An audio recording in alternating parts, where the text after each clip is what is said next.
What's up, beautiful people, and welcome back to another comic book review video where I say words from my mouth and you, the magically delicious, listen. It is I, your crazy Nicolas Cage, your steward of Gondor, your genius, billionaire playboy, basic YouTuber philanthropist, SuperCliff. And would you guys be ever so kindly as to smash that like and subscribe button, because every little bit helps in this crazy YouTube world.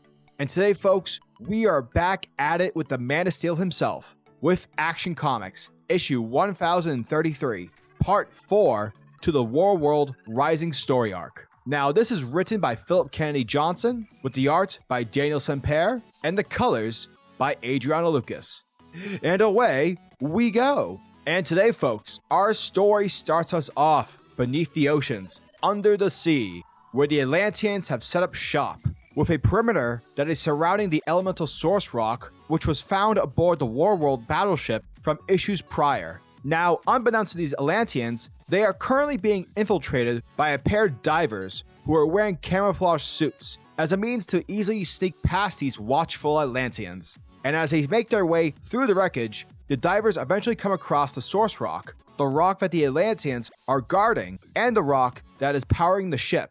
And it's through their dialogue where we learn that these guys work for Amanda Waller. However, just as they're about to grab the rock and ditch, the humans are immediately captured in some sort of electrical netting. And as the comic turns, we see Commander Merc and his squad laughing at their expense, laughing that the humans actually believed that they could sneak past Atlantis. Meanwhile, over at the Hall of Justice, the members of the Justice League are discussing the situation between the United States government and Atlantis. The fact that Atlantis is unwilling to negotiate with the states regarding to the source rock, the Genesis fragment, and it's causing some tension. And it's to the point where this dispute could actually lead to both nations into declaring war against one another. Not to mention, with the recent word of Amanda Waller's men attempting to steal from the Atlanteans, it doesn't help out the situation. And it's because of this, from Atlantis' viewpoint, they see this as an act of war. Thus, in response, Atlantis has now placed a blockade around all shipping routes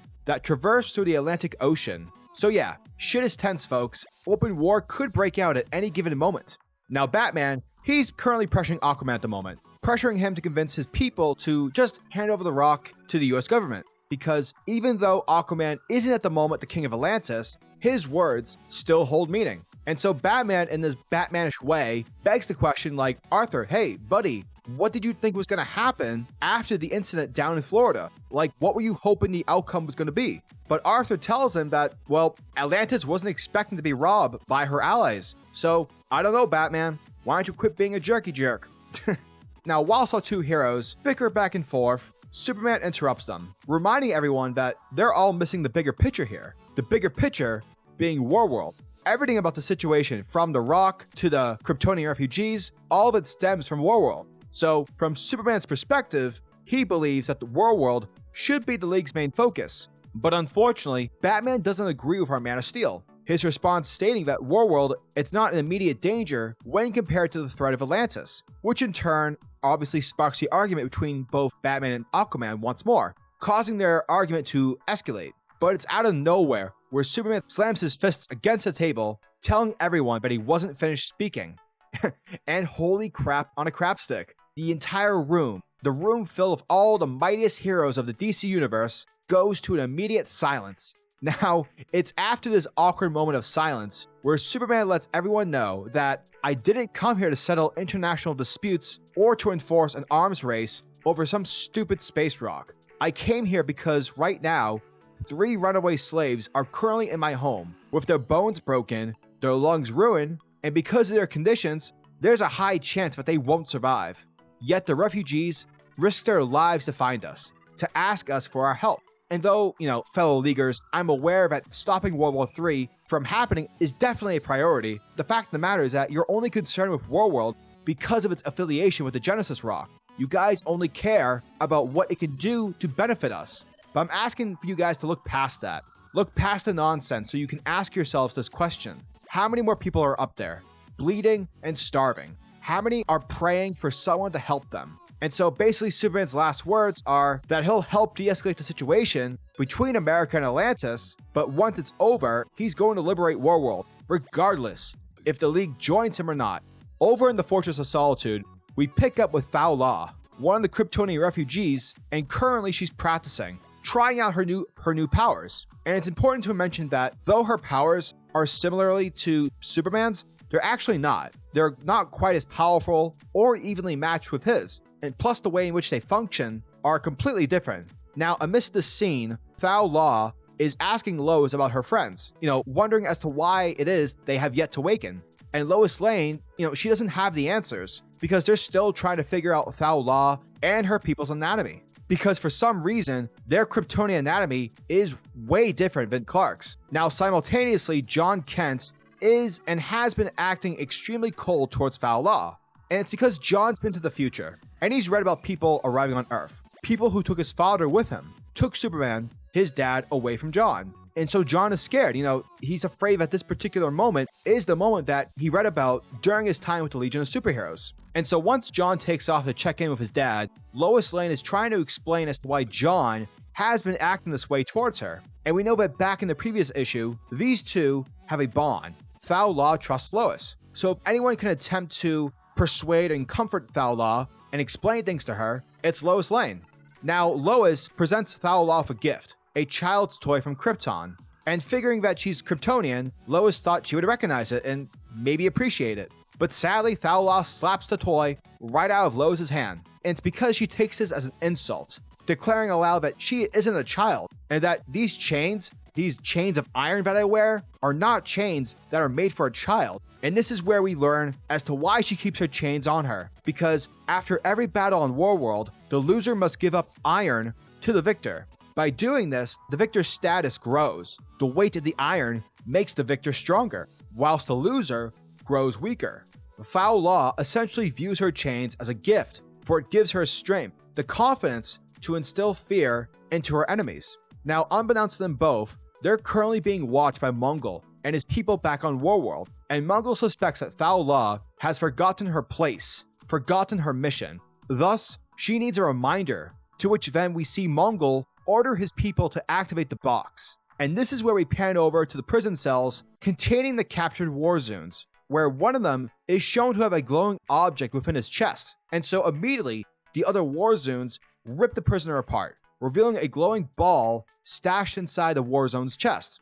Afterwards, we switch scenes over to the Atlantic Ocean, where a standoff between the US and the Atlantean fleets is happening.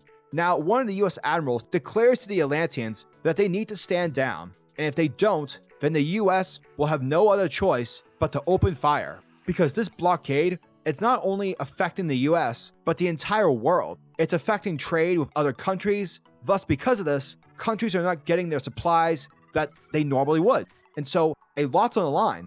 A lot's at stake. But alas, the Superman family arrives. Superman, Supergirl, and John, they all show up to assist the situation, to play moderator between these two nations. Now, Superman is explaining to Commander Merc that the blockade isn't just affecting the US, but the entire world. And yes, I know you're angry, Merc. I know you're mad at Amanda Waller, because, she sucks and she can be pretty shitty at times, but hey, you have to know that she doesn't represent the surface. So please, Merc, I'm begging you to please just stand down. Let's all just talk about this so that lives don't need to be lost. Yet, unfortunately, despite Superman's best intentions, Merc doesn't budge, telling Superman that if a single ship enters our waters, I swear to you, and to every single god out there in the universe, that Atlantis will send the ship to the bottom of the sea. Back at the fortress, Foul Law, while holding the broken Kryptonian toy, is crying over the unconscious bodies of our friends. And it's because Foul Law is scared about the things that she'll have to do, because in the end, she cares about the people. She cares about Earth, about Lois. And so in her heart, she doesn't believe that the people on Earth deserve what's coming. And as she's confessing her feelings, the prisoners from Warworld teleport over to confront Foul Law, choking her, sending the message that Mongol isn't playing around, kid. So, you gotta do what you were told to do or suffer the consequences. And while this is going down, around the corner, Lois Lane overhears the Warzone's threats. And so seeing no other option available, Lois runs over into the other room. And just as Foul Law is about to attack the Warzone via her heat vision, just as she's about to unleash her rage and anger, the prisoner is shot in the back, shot by Lois Lane, who's shown to be using some sort of Kryptonian tech weapon. And Lois, she straight up tells these guys that, hey, I don't know how you guys got in here, but know this, foul law is family, and you don't attack family. Because in the end, if you attack another person's family, Dominic Toretto will kick your ass with a crowbar. And that, folks, was Action Comics issue number 1033. And hot damn on a stick.